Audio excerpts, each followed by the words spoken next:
รงกุ้งตักป่าปากบ่อง2คอนมีร้านขายอยู่ร้านนึงแล้วก็คนมาเที่ยวงานจัก10คันรถนี่แหละครับรอบที่แล้วเฮาได้มาเร็วจนได้ไปตักป่ารอบนี้ก็สิแล้วธุระก็ค่ำเติบกว่าสิมาฮอดหม่องก็ฟ้ามืดแล้วครับจุดนี้คือจุดที่แคบสุดของแม่น้ำโขงครับเรียกว่าปากบ่องตั้งอยู่บ้าน2คอนตำบล2คอนอำเภอโพชัยจังหวัดอุบลราชธานีบริเวณนี้แม่น้ำโขงสิไหลผ่านช่องแคบระหว่างหน้าผาหินครับโดยมีระยะห่างระหว่างฝั่งไทยกับฝั่งลาวแคบสุดที่56เมตรลองเทียบกับจุดปกติเบิ่งครับที่ระยะห่างเป็นหลายร้อยเมตรไปจนถึงหลายกิโลเมตรเวลาเฮามาเที่ยวนะครับก็แวะไป 3,000 โบกก่อนยามแรงก็แวะมากินข้าวอยู่นี่มื้อนี้เฮามาซาครับได้ทำเลบ่ดีปานใดได้ทำเลออกมาถ่ายๆแสงสว่างบ่มีแต่ก็บ่ได้เป็นอุปสรรคกับเฮาครับเพราะว่ามื้อนี้เฮาหลอดไฟมานำเพราะว่าเฮามีเครื่องปั่นไฟพร้อมบริเวณนี้สิเป็นพลาดหินแล้วก็มีหาดทรายพร้อมครับอยู่นี่สิมีกิจกรรมต้มกุ้งตักป่าพร้อมถ้าผู้ใดมีแนวต้มกุ้งก็มานำได้ครับหรือมีแนวตักป่าเข้ามาได้ครับหรือแม้แต่แหนี่ก็สามารถใช้ได้คือกันส่วนเครื่องปั่นไฟที่เฮามาใช้อยู่นี่เป็นยี่ห้อโปโลครับเครื่องปั่นไฟอินเวอร์เตอร์ให้กำลังไฟสูงสุด2กิโลวัตต์รุ่น PS2250S กระบอกสูบ80ซีซีเสียงเงียบสตาร์ทด้วยมือดึง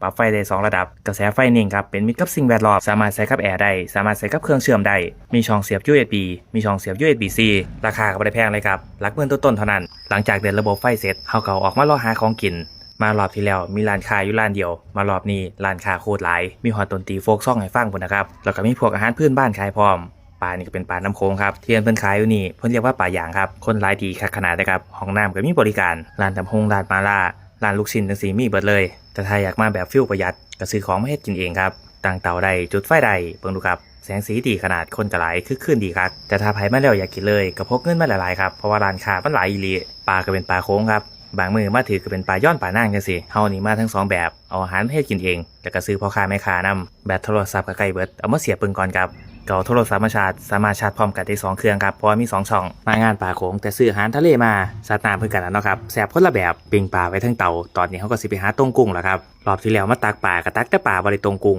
รอบนี้มาต้มกุ้งนำบ่เคยเห็นเลยครับแบบนี้นะในแม่น้ำโขงแนวตรงเขาบ่มีได้ครับไปหายืมเอาน้ำผู้เบาเจ้าถิ่นแล้วเฮาก็ให้เขาสอนพร้อมครับเพราะว่าเฮ็ดเองบ่เป็นลูกน้ำนิ่งมาเจอลูกน้ำไหลหากินบ่เป็นเลยตรงบาทแรกก็ได้หลายอยู่เด้ครับขนาดเฮ็ดบ่เป็นนี่ส่วนวิธีเฮ็ดนะบ่ครับเฮ็ดประมาณนี้ล่ะตั้งด่างรองไว้แบบนี้หันหน้าไปตามกระแสน้ำไหลแต่ผมก็งงดิว่าด่างคือไปไล่นั่นทั้งที่ท่วนกระแสน้ำถือไว้นิ่งๆจัก3นาทีแล้วก็ลากขึ้นมาแล้วก็สิได้กุ้งแบบนี้เลยครับเขาบอกว่าบ่ต้องลากถึงแม้มันสิลากได้คือกันแต่ถ้าลากมันสิเมื่อยครับน้ำมันไหลแห้งเวลาจับใส่พลังงานหลายได้ฮอดกุ้งได้ฮอดปลาแต่ปัญหาคือบ่ได้เอาแนวก้อยกุ้งมาครับก็สิเปลี่ยนแนวคิดใหม่ก็คือไปซื้อตำบักหุ่งนำแม่ค้านะครับมีไผเคยกินนะครับตำบักหุ่งกุ้งเต้นน่ะแซ่บดีคือกันเด้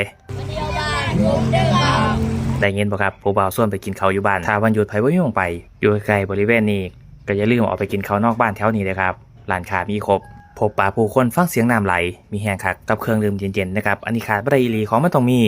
ตรงกุ้งอยู่4 5ข้างครับได้ประมาณนี้ได้หลายเติบเดี๋ยวไปล้างทำความสะอาดแล้วมากินกับตำหุ่งแบบนี้มาได้วันนี้เฮาสิกินข้าวแล้วหมึกย่างปูย่างเฮาก็เสร็จพร้อมบรรยากาศก็เป็นใจบ่ฮ้อนบ่เอา